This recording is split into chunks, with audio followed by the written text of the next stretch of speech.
All right, welcome back to the channel. It is cold today.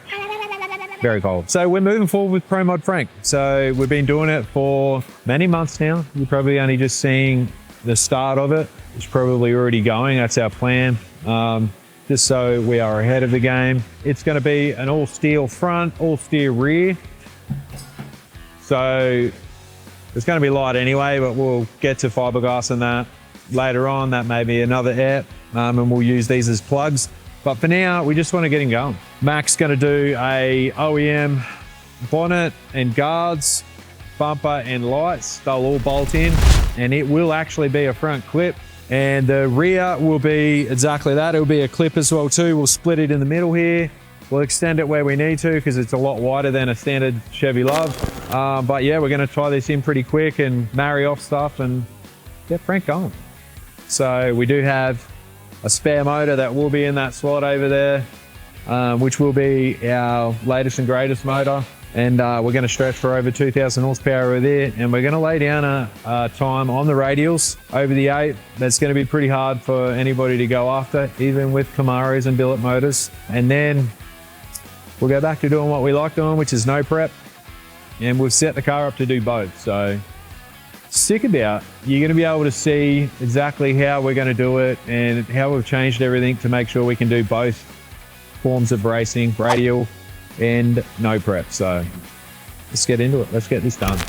All right, so how we are going to extend it, which Mac has he's just there, he's just off camera. He's just explained how we're going to do it. We're going to keep the actual tray back lid, whichever you want to call it. What would you call it, Phil? Tailgate. Oh yeah, tailgate. We are going to extend the tailgate out. This guy. Bruh. So we are going to extend the tailgate out by, I think it's about 55 mil. Enough. We're not doing it twice. We're going to double check that measurement. We're going to add 55 mil to that end, 55 mil to this end. When this tailgate is off, Mac is going to scan this part here, and then he can get a side view so he can get the profile of the extra 55 that we're going to weld into the bottom half.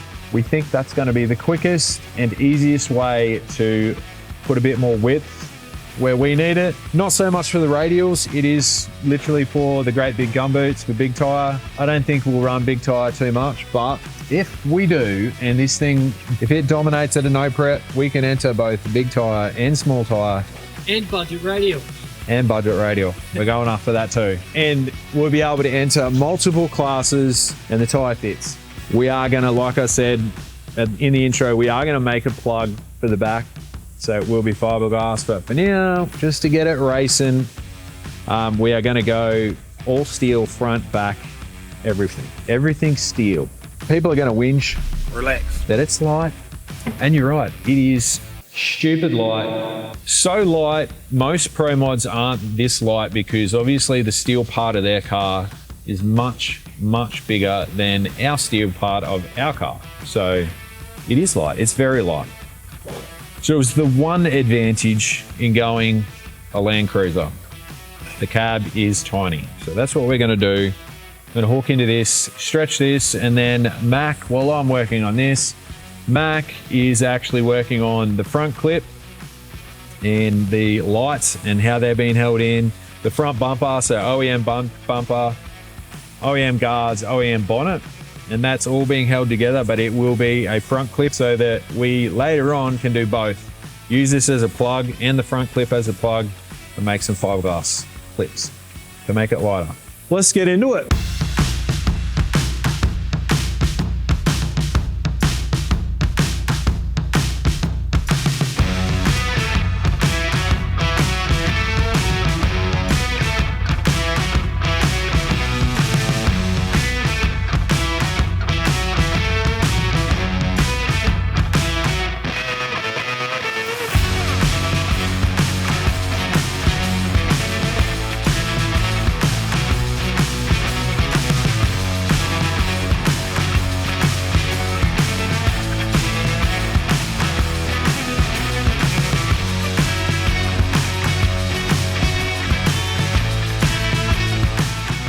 All right, so we're just roughly marking out where the tray's gonna sit. Obviously, it doesn't line up perfectly to a Land Cruiser. It is a Chevy Love rear end. Some of the lines line up. So we've got the main line going through the top there that we're gonna line up with the cab.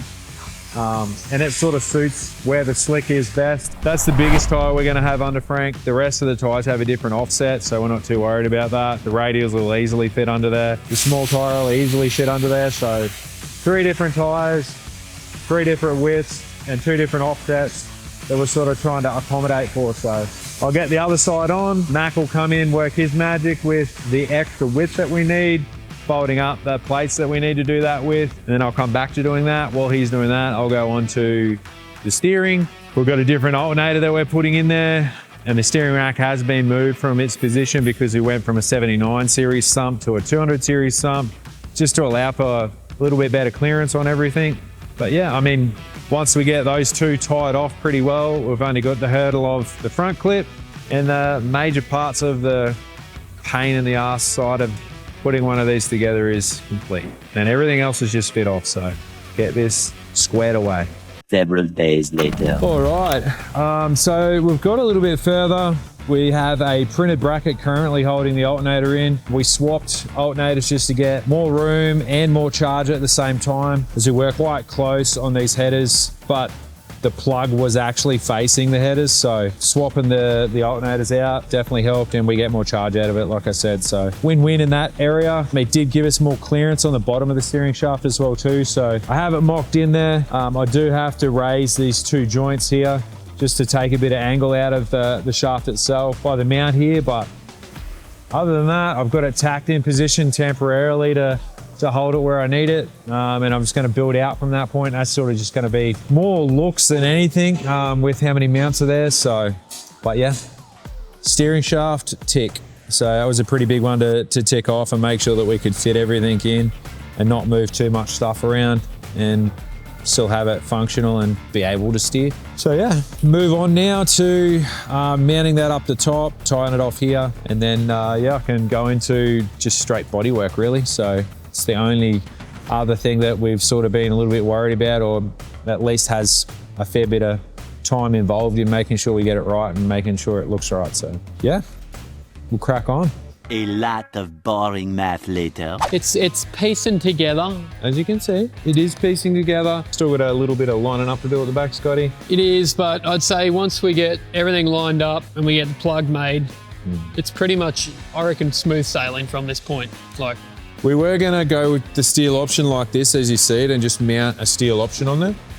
But because we reverse mounted the manifold, we're gonna have to space it out, bubble it out. reverse cal. Reverse cal it. So that's what we're gonna do, and it's just easy to do that in fiberglass form than it is metal form. And we're gonna have to do it anyway. So that's what we're doing right now. As you see it, it's all mocked up. We're just gotta start tying everything off and filling in little gaps like this and this, and start making the plug. And whilst that's going on, you did see that the steering rack and steering column is in. We still have to tie it in off of the dash and work out what we're gonna do off the dash there, but we have plenty of things to swap back and forth on. Everyone voted on pushing the bumper back as well, so we're gonna stay with it pushed back like that. But guys, Pro Mod, EPs, you wanted them. We're coming, we're getting back into it. Getting back into it. We're chipping away at it, guys. There's not a day that we don't do something on the Pro Mod, so. But anyway, that's where we're up to, guys. Yeah, we'll keep filming, trying to make a few more EPs for you rather than just getting it done. Subscribe and like. Yep. Do that. Does help us out, and it shows us, and hit us up in the comments as well too. If you want to keep seeing content like this, yeah, put it in the comments. Yep. Other than that, Gearbox is coming back for Frank, so we'll be hitting the track again soon. So catch us on the next EP. My guess is it's probably going to be Frank down the strip. We want to be first to the force. First to the force. We've got enough power to do it. But anyway, like, subscribe, all of that, and we'll catch us on the next one.